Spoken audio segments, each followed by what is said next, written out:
La participación se trata del derecho de los pueblos y las comunidades de participar en todas las decisiones del Estado, tanto como ciudadanos como pueblos, en todas las decisiones del Estado que de alguna manera les interesan. Participar en los procesos electorales, los procesos legislativos y los varios procesos que el Estado lleva adelante. Entonces hay que tener presente que la participación es algo muy amplio, es un derecho muy amplio. Y les recomiendo referirse al estudio del mecanismo de expertos sobre los derechos de los pueblos indígenas del Consejo de Derechos Humanos, el estudio sobre el derecho a la participación de los pueblos indígenas que fue elaborado hace 2 años y publicado hace 2 años por el mecanismo de expertos. Este mecanismo de expertos es un mecanismo del Consejo de Derechos Humanos que se enfoca en los derechos de los pueblos indígenas a través de la elaboración de estudios. Y como dije, hace 2 años hizo un estudio sobre el tema de la participación de los pueblos indígenas o el derecho de la participación de los pueblos indígenas. Bueno, eso relacionado con el propósito de la consulta. Un tercer tema es el carácter procesal de la consulta. ¿Qué carácter en términos de procedimiento debería tener la consulta? Bueno, como seguramente ya han discutido esta mañana, el proceso se entiende como un diálogo de buena fe para la elaboración de consensos centrados en la protección y promoción de los derechos humanos. Así que no es simplemente cuestión de informar a los pueblos indígenas o de recibir opiniones de los pueblos indígenas. Se trata de un verdadero diálogo basado en la buena fe de ambas partes, de todas las partes interesadas, de adelantarse hacia la concertación o la elaboración de consensos acerca de las medidas a tomarse. Así que no es un diálogo centrado, o debería ser un diálogo centrado en proyectos o medidas ya elaboradas, en la cual se le pide a la parte indígena decir sí o no.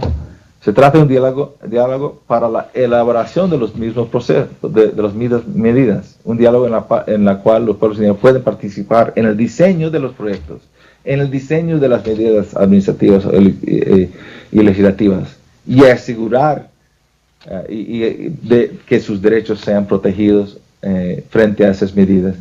Y, en su caso, hacer que el proceso se adelante de una manera para no solamente asegurar de que los derechos de los pueblos indígenas no sean vulnerados, pero también para asegurar de que las medidas a consultar sean instrumentos para la promoción del ejercicio de los derechos de los pueblos indígenas.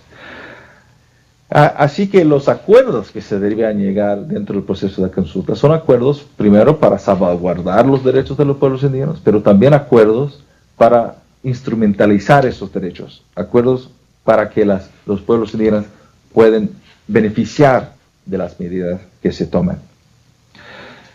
Así que ese es un tercer tema tratado en mis comentarios, que es el carácter procesal de la consulta, un diálogo de buena fe para la elaboración de consensos centrados en la protección y promoción de los derechos humanos de los pueblos indígenas. Un cuarto tema es la pertinencia de la consulta. ¿Cuándo se aplica la consulta? ¿Cuándo se aplica la consulta? En principio se aplica en todos aquellos casos en que los pueblos indígenas ven sus derechos e intereses particulares, específicos, susceptibles a la afectación, a ser afectados por una medida legislativa o administrativa.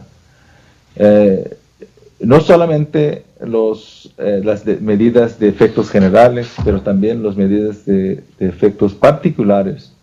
No solamente las medidas en las primeras etapas del desarrollo de legislación o de una medida administrativa, pero todas las decisiones dentro de esos procesos. Se requiere para todas esas etapas se requiere la consulta con los pueblos indígenas. Una cuestión es si la consulta, los procedimientos de consulta para consultar con respecto a todos estos tipos de decisiones debería ser encontrado en un solo instrumento. Bueno, según las normas internacionales, no necesariamente. Pueden ser varios instrumentos, varios reglamentos, varias leyes que abarcan la cuestión de la consulta. Lo importante es que no existe vacío en la normativa pertinente, que no existe el vacío por la cual puede tomarse decisiones por parte del Estado, las entidades del Estado que no sean consultadas.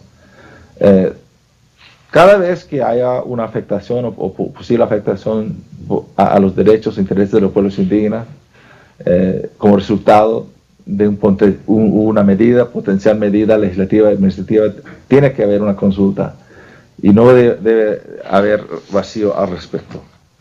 Entiendo que el reglamento propuesto por el gobierno versa sobre las medidas de efectos generales y no los particulares. Y entiendo que se remite al sistema de evaluación de impacto ambiental la cuestión de proyectos de inversión. Hay que estudiar bien si en su conjunto estos reglamentos y estas normas pertinentes, estas leyes, adecuadamente incluyen procedimientos de consulta para los pueblos indígenas con respecto a todas las medidas legislativas y administrativas que les pueden afectar. Bueno, un quinto y último tema que trato en mis comentarios es la cuestión de los sujetos de la consulta. ¿Quiénes son los sujetos de la consulta? Son los mismos pueblos indígenas a través de sus propias instituciones representativas, a través de sus propias representaciones representativas. Entonces hay que asegurar de cualquier reglamento que se elabore, cualquier normativa que se elabore, facilite eso, la representatividad de los mismos pueblos indígenas. Puede ser que cuando se trata de consultas a nivel nacional o regional hay que formar entidades o mecanismos de interlocución como comisiones, otras entidades, pero estas comisiones deberían responder a los procesos internos de los pueblos indígenas. Deben de ser una extensión de los sistemas representativos de los pueblos indígenas y deberían ser consensuados por los mismos pueblos indígenas. O sea, la conformación de una comisión que va a ser de interlocución debería por sí mismo ser consensuado con los pueblos indígenas. Bueno, esto en síntesis son los comentarios que he transmitido a través del documento que está a disposición de ustedes sobre este proceso. Y espero que sean de alguna utilidad. Reafirmo mi disposición de colaborar con todas las partes en la medida que pueda para avanzar en este proceso sumamente importante. Y les doy todo lo mejor y les animo a dialogar abiertamente, pero respetuosamente, tomando en cuenta las perspectivas de cada uno